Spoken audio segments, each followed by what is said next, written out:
At 76, King Charles broke decades of silence with a single sentence that changed everything. "She was the love of my life." For over 50 years, the story had been guarded, meticulously controlled, and scrutinized in minute detail. Yet in that brief utterance, he overturned it all. This was not a tribute to Camila, the woman who had stood by his side through scandal and succession, but rather something far more raw. An unanticipated confession steeped in longing, remorse, and emotional vulnerability.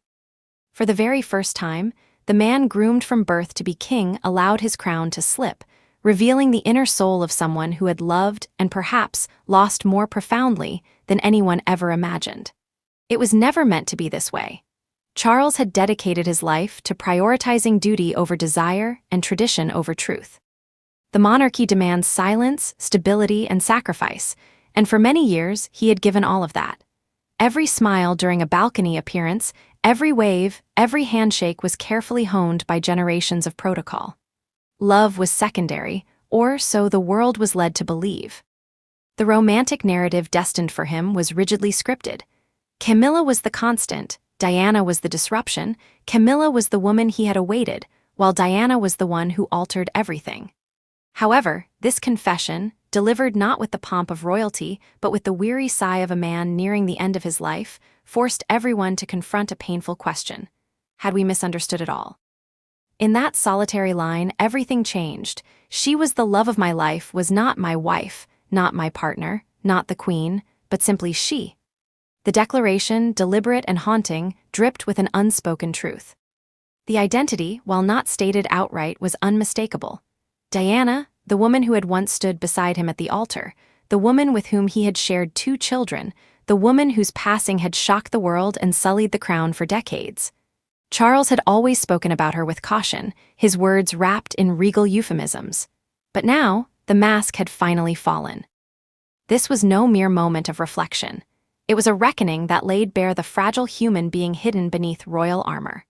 What transpires when a man, trained to conceal every emotion, finally confesses the one truth that matters most? His words stirred more than just feelings, they reopened some of history's deepest wounds. The love triangle that everyone thought they understood was never as simple as it appeared, and suddenly, everything the world had assumed about Charles, Diana, and Camilla began to unravel. Why, after so many years, did Charles choose this moment to speak?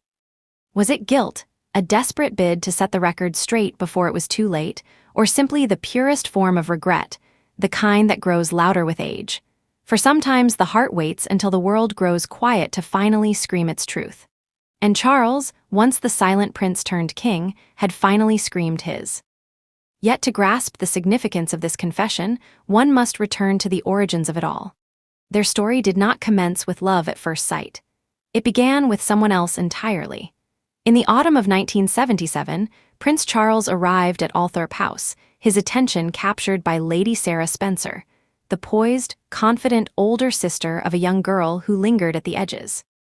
Diana was only 16 then, shy, observant, and untouched by the glare of public scrutiny or the heavy expectations of royalty. She was not yet the woman the world would come to know, neither the tragic icon nor the beloved Princess of Wales. She was simply the youngest daughter of a noble family, with a soft voice and an almost invisible presence. And even in that fleeting moment, something stirred within Charles.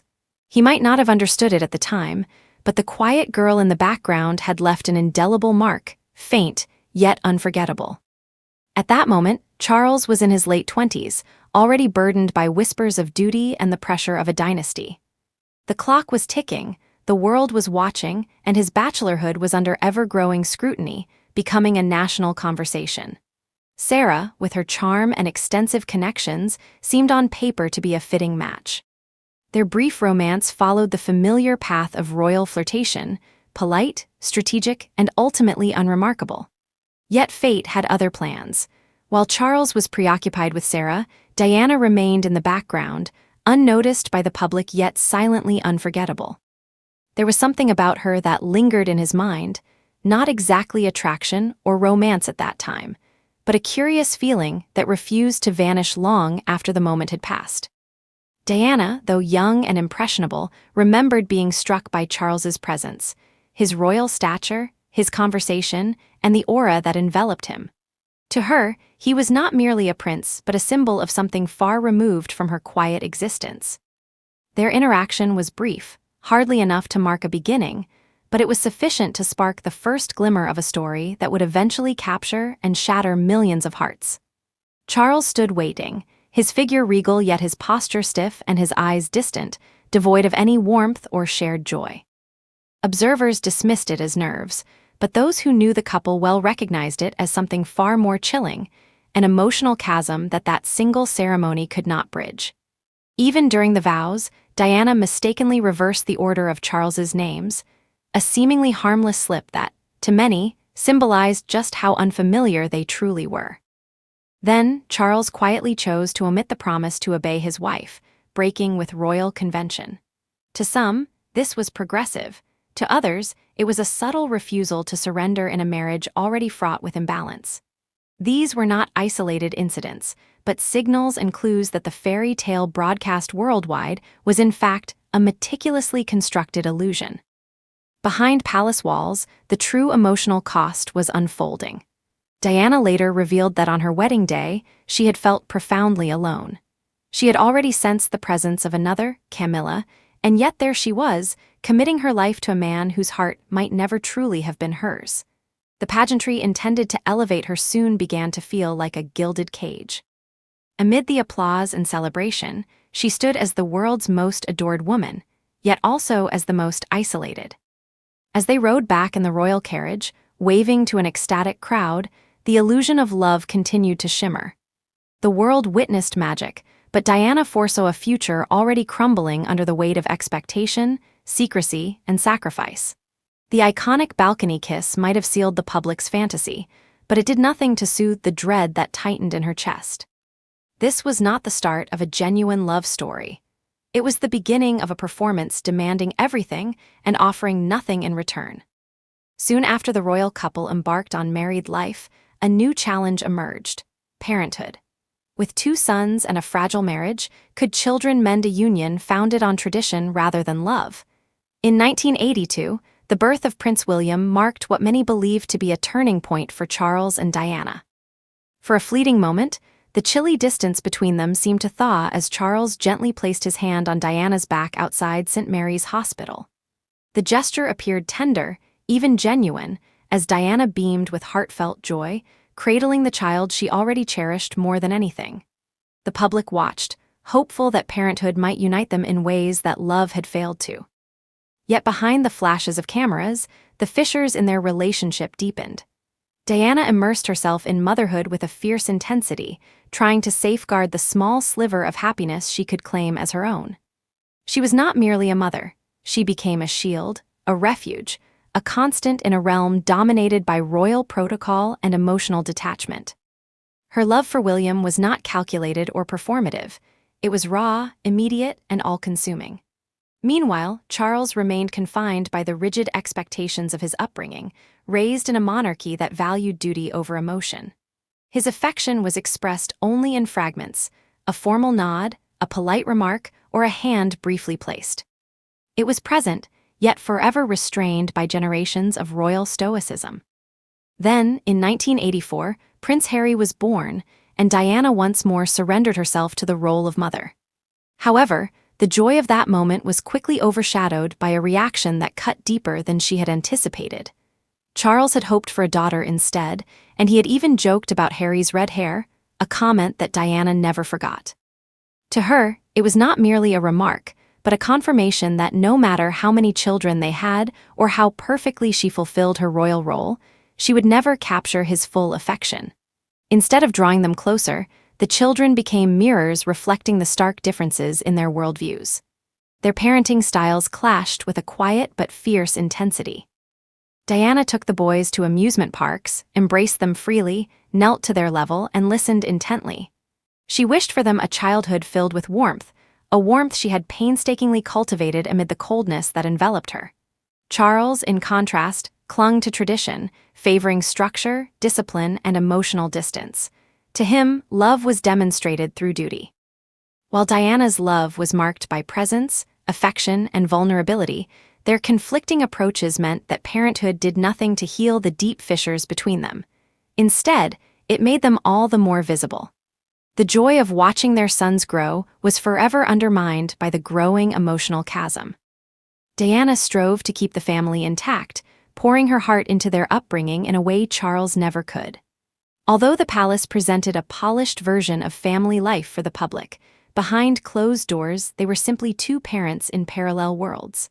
While Diana poured every ounce of love into motherhood, Charles's heart drifted elsewhere. Even before Diana was meant to become queen, long before the wedding watched by millions, and before the monarchy was swept up in modern scandal, there was Camilla. In 1970, at a polo match, a moment that history would later re-examine with sharper insight, Prince Charles encountered Camilla Shand. Their connection was instantaneous. It was not explosive or tumultuous, but rather comfortable and familiar. She laughed at his jokes, challenged his ideas, and saw him not as a future king, but as a man. For Charles, who was constantly surrounded by the constraints of protocol and expectation, this was not merely a rare occurrence, it was intoxicating. Yet fate was not on their side. When Charles left for naval duty in 1971, the bond they had formed began to stretch. Then, in 1973, Camilla, pragmatic and firmly grounded in reality, married Andrew Parker of the British service. This decision shattered the dream that Charles had been quietly nurturing. Friends later recalled that he was devastated, and those close to him said he felt something slip away, something irreplaceable. Still, their connection never fully died. Through letters and lingering glances, even as their lives took separate paths, emotionally they never completely let go. By the mid-1980s, the flame had quietly been reignited. Under the guise of friendship, whispered telephone calls behind palace walls revealed that their connection was something deeper, something forbidden and undeniable. Charles was now married to Diana, and the world had crowned them as the face of modern royalty. But behind closed doors, the emotional distance between them had grown into an unbridgeable gap. For Charles, Camilla had become an escape from his responsibilities. In her, he found understanding and was expected to give nothing more than comfort. In her presence, he finally felt seen. While the world remained captivated by the royal fairy tale, Charles was busy writing a secret chapter in the shadows. Diana, however, was not blind. She sensed the lingering glances, the hushed whispers, and the unspoken truths that hovered between them. In 1989, she confronted Camilla in a moment of extraordinary courage during a birthday party attended by friends and members of the royal circle. Facing her husband's mistress, Diana spoke words that would resonate through the ages. "I know what is going on between you and Charles." She continued, "I merely want you to understand that it was not out of rage but from resolve." That confrontation did not end the affair. If anything, it solidified the triangular dynamic. One woman adored publicly, another cherished in private, and a prince torn between two worlds. Then came the interview that altered everything. In 1995, Diana sat down with the British Broadcasting Corporation's Panorama and declared in a single sentence, "There were 3 of us in this marriage. It was rather crowded." With that statement, she lifted the veil on the monarchy's most closely guarded secret. No longer was the affair mere speculation, it had become undeniable truth. The public was stunned, and sympathy for Diana surged. Charles, long regarded as the reserved prince, now found himself at the center of a betrayal that redefined the royal image. Despite the subsequent backlash and ensuing chaos, Camilla remained steadfast. She became Charles's refuge, his emotional sanctuary, though at a great cost. The woman he was expected to love had been cast aside, while the one he had always truly loved lingered in the background. Camilla was not Diana. She did not captivate the world or redefine what it meant to be a royal consort, but she offered Charles what no one else could: consistency, familiarity, and peace. Yet the damage was irrevocable. The illusion of a united royal family had collapsed. The trust of the public was shattered. As love triangles turned into open battle lines, the dissolution of the royal marriage became inevitable. In death, Diana spoke what Charles never could. On the night of the 31st of August in 1997, the world was shaken to its core by the unthinkable. Princess Diana was gone. A car accident in the Pont de l'Alma tunnel in Paris had claimed her life, shattering the fantasy that the royal narrative could ever return to normal. Once derided by palace insiders as overly emotional and later ostracized from royal life, she instantly became the soul of a mourning nation. Candles flickered outside Kensington Palace. Thousands of flowers were arranged in tribute. Men wept in the streets. The monarchy, typically silent, composed, and cold, now found itself under an entirely different spotlight. And at its center stood Charles. To many, he became the villain of the tale, the man who had betrayed her, the one who had remained emotionally distant throughout her suffering. In the wake of her passing, the royal family's initial silence ignited anger. There were no public statements, no flags lowered, no visible tears. Yet, away from the prying eyes of the cameras and public judgment, something unexpected occurred. Charles made a decision that broke with royal tradition. He insisted on bringing her body home personally. He did not delegate this solemn duty to anyone else. To many close to the palace, this moment of reckoning was transformative. A man who had spent his entire life hiding behind rigid protocol now acted with defiant humanity. On that flight back from Paris, he was not merely the heir to the throne. He was the father of her children, and in that quiet, unadorned moment, he let the world glimpse that Diana had never been just a duty. In silence, her presence spoke volumes. For years, he had struggled to express what Diana embodied so effortlessly: emotion, vulnerability, and an authentic connection. In her absence, those qualities resonated louder than ever. Charles was now forced to confront a legacy he had never fully understood until it was lost forever. Diana's warmth, spontaneity, and undeniable rapport with the public were not flaws, but gifts that highlighted everything he had never been allowed to be. As the Queen remained a symbol of unyielding tradition, Charles began to change, slowly and awkwardly, yet perceptibly. In private interviews, he mentioned Diana with a tenderness that had been absent during their marriage. In those rare moments away from public scrutiny, he admitted to admiring the profound impact she had on their sons, on the public, and even on himself. Her defiant spirit, once a source of embarrassment for the monarchy, had gradually softened it. Though he never outright stated it, the grief clung to him like an unanswered question: had he ever truly comprehended what he had lost? Every flower placed at the palace gates became a silent indictment. Every tear shed by a stranger mirrored his own silent remorse. Grief, however, has a way of coaxing truth to the surface. In the absence of words, Charles's gestures became his language. His insistence on flying to Paris, his rare display of vulnerability during the public mourning, his clumsy attempts to connect with his sons as Diana once had. These were not grand acts of redemption, but they were real. As years passed and wounds faded, one truth remained, and now it had finally emerged. After decades of silence, King Charles, at 76 years of age, finally whispered the words that history had been waiting for. "She was the love of my life." Just 7 words, unannounced, almost too late, yet within them, an entire legacy shifted. The world paused. The air around the monarchy grew heavy, not from shock, but from the heartbreak that had long been suspected yet never confirmed. Why, after a lifetime of silence, rehearsed stoicism, and carefully crafted tributes, did he choose this moment? Perhaps it was his age, or the realization that time was no longer infinite. Perhaps it was simply the unbearable weight of harboring an unspoken truth for so many years. For decades, he had fulfilled the roles of heir, husband, father, and ultimately, king. But rarely had he been allowed to express the man he truly was, one torn between duty and the love his heart had always known. Camila, his constant companion, had been by his side all along, the woman he was permitted to love, who had waited in the shadows for years until stepping into the light as queen consort. She provided him with stability, familiarity, and peace. But Diana had offered something entirely different: chaos and passion. She had held up a mirror he sometimes did not want to see.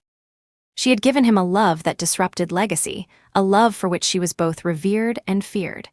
Camilla represented private comfort, while Diana embodied public love. One brought safety, the other left an indelible mark on the world. The confession did not seal a chapter. Instead, it reopened an old wound, reigniting questions with new intensity. Was Diana his greatest regret? Had he only come to appreciate her worth when she was gone? Had the demands of duty silenced a heart that in another life might have chosen differently? In those final words, there was no anger, only sorrow. Sorrow for a man who had acquired everything and yet lost something he could never fully comprehend until it was no longer his to hold. And the world, in response, did not erupt in rage but embraced something gentler, sympathy and introspection. A quiet peace prevailed, for we all know that love is seldom neat. It does not always arrive at the proper time or in the proper form. Sometimes the love that molds you the most is the one that does not stay. And that is what Diana became, not just a memory, but a symbol of what might have been, of something too precious for the world they inhabited. The difference between whom we love and whom we are allowed to love can shape an entire life. And for all his privilege and power, Charles's life was never free of that divide. His confession was not solely about Diana. It was about every word left unsaid when it mattered most. By speaking now, he granted the world one final, aching truth. In the end, even kings harbor regrets, and some loves are simply too grand to forget. Thank you for watching.